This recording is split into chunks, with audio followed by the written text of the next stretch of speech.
Sima Chenzhen replying to Zhiwen. Time is about up, the season just about spring. The mountain forest is quiet, embracing the recluse. Ascending marvelous peaks, gazing at the white clouds. Saddened by their remoteness, images are about to scatter. The white clouds leisurely drift and do not come back. A cold wind blows, rustling, till day is done. Not seeing you, with whom can I talk? I return to sit and play my thither, my thoughts far away. Okay, so the poem we've just read is a poem by Sima Chenzhen, and Sima Chenzhen was actually a patriarch, the 12th patriarch of the Shangqing school of Daoism. Now, Daoism had different schools, probably during the Tang. The most important one was the Shangqing one, which had developed in the Warring States period, and it was, in some respects, an aristocratic take on traditional Daoism, less keen on talismans and alchemical practices, and more keen on introspective, reflexive, and meditative practices as a whole.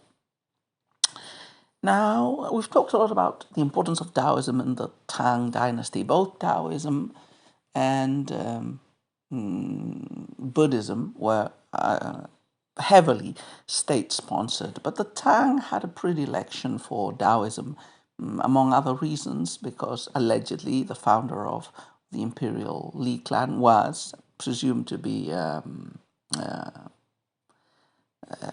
founder of Taoism himself, the old man, yeah, and probably there were some nationalistic and political aspects to this as well. I mean, Taoism was always weaker than Buddhism. Buddhism was perceived as a foreign religion and attacked very strongly by some Confucian scholar officials like Han Yu.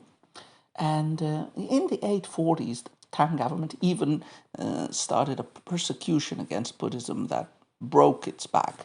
I mean, China continued being Buddhist, but Buddhism never regained the centrality and power that it had after the persecutions of the 840s. Yeah, it had to jump down, and state sponsorship during the next dynasty would heavily go towards Neo-Confucianism, which was a revived, revivified Confucianism with lots of metaphysical and theological aspects taken from Buddhism and Taoism.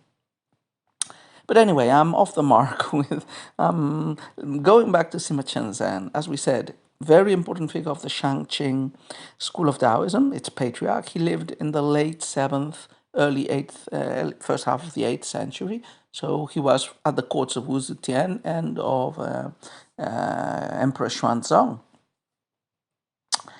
So what perhaps could strike us about him is that, well, he was very cultured, and he didn't spend too much time in the religious center of the Shangqing school, which was Maoshan, a mountain that was important for other Tang poets that we've commented in the late Tang. I mean, I think it was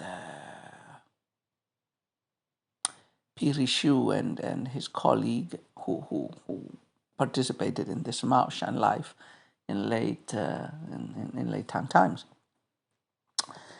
He was, Sima Chenzhen, summoned to court both by Wu Zetian and Xuanzong, and especially with Xuanzong, he had a pretty close relationship. And he actually ordained the emperor as a Taoist, and they pushed for an edition of the Lao Tzu. And, well, they had a very friendly relationship.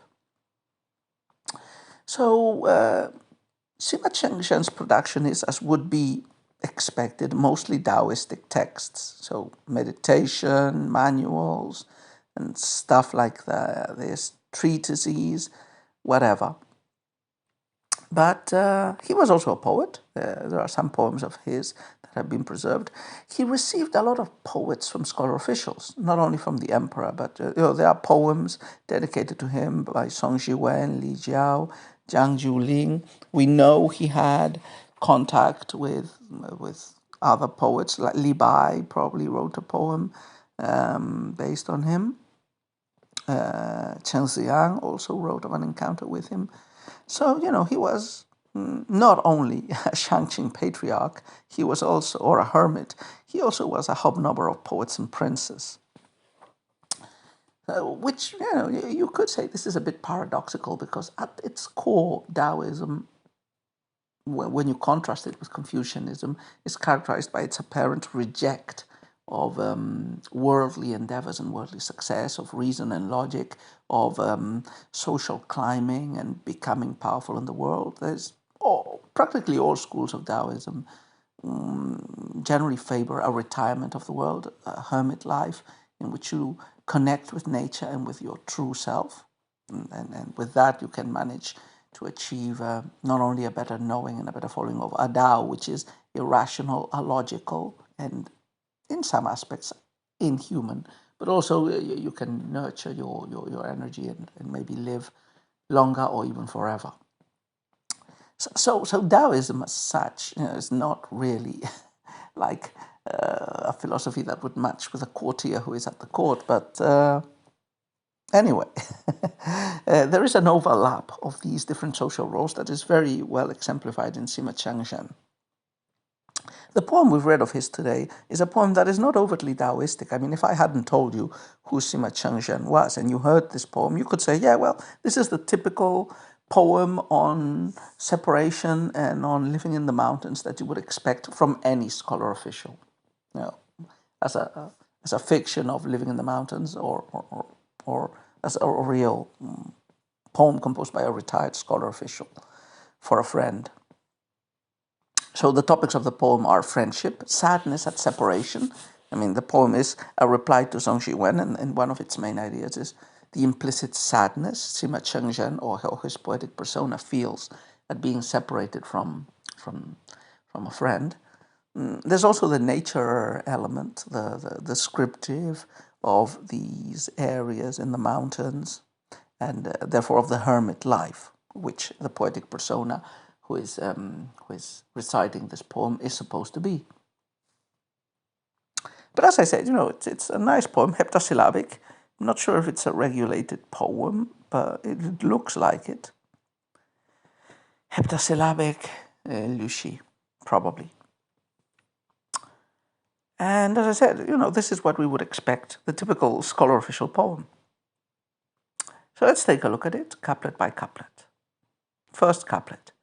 Time is about up, the season just about spring. The mountain forest is quiet, embracing the recluse. So as usual, the first couplet, this is very typical in lots of Tang poems, gives us the chronotope, the time and the place in which the poem is set. So we are in some mountain. There's a mountain forest described in the second line, which is embracing the recluse, who is probably the poet, the poetic persona who is speaking. So we're in some forested mountain somewhere where a recluse is dwelling. And there's not a very populated one. The mountain forest is quiet, not many humans around. Time, well, it's spring, but there's also a slightly cryptic beginning with time is about up. Why is time about up? Maybe it's the end of the year. Remember, in the Chinese calendar, the new year began with spring, probably around. It was a lunisolar calendar, I think. So the new year was actually around February, March. So late winter, early spring. So perhaps that's what's happening. The time is about up because the year is finishing.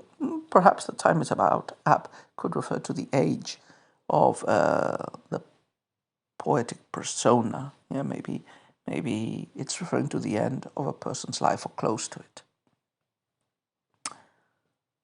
Second couplet. Ascending marvelous peaks, gazing at the white clouds, saddened by their remoteness. Images are about to scatter. So the poetic persona is climbing peaks and looking at the clouds, the typical thing a recluse does. But he feels sad. He is sad at the remoteness. At the remoteness of what? It could be the remoteness of the clouds, but probably, this is a poem replying Song Zhiwen, probably the distance is the distance between the poet and Song Zhiwen. So these clouds, the clouds can move quickly and cover big distances, but individuals cannot. So looking at the clouds racing through the sky, moving, unstable, about to scatter, one can imagine that the poetic persona is evoking how he misses the contact with the person to whom he is writing these lines. The next couplet continues with this idea. Third couplet. The white clouds leisurely drift and do not come back. A cold wind blows, rustling till day is done.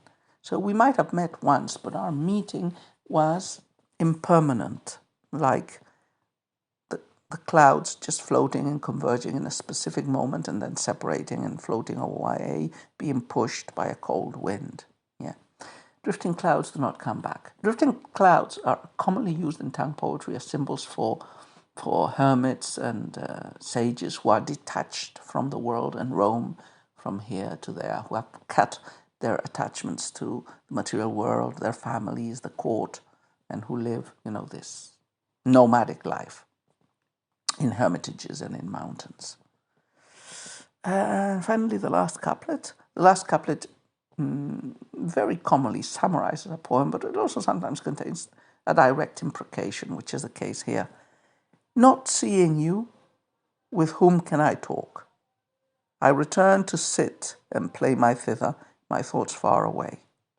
Now, this last couplet could be interpreted literally. The poetic persona misses his friend, has no one to talk with whom, and just strums, plays his thither, thinking about this far friend. But this image seems a reference to a very conventional topic that appears in a lot of poetry, Tang and otherwise, which is the classical friendship between the woodcutter Zhong Ziqi and Boya. So this woodcutter was the only one who could understand and appreciate Boya's music. Boya was a great musician. And after Zhong died, Boya gave up the thither, knowing that he would never meet another person who would truly know him, who would truly understand his tune.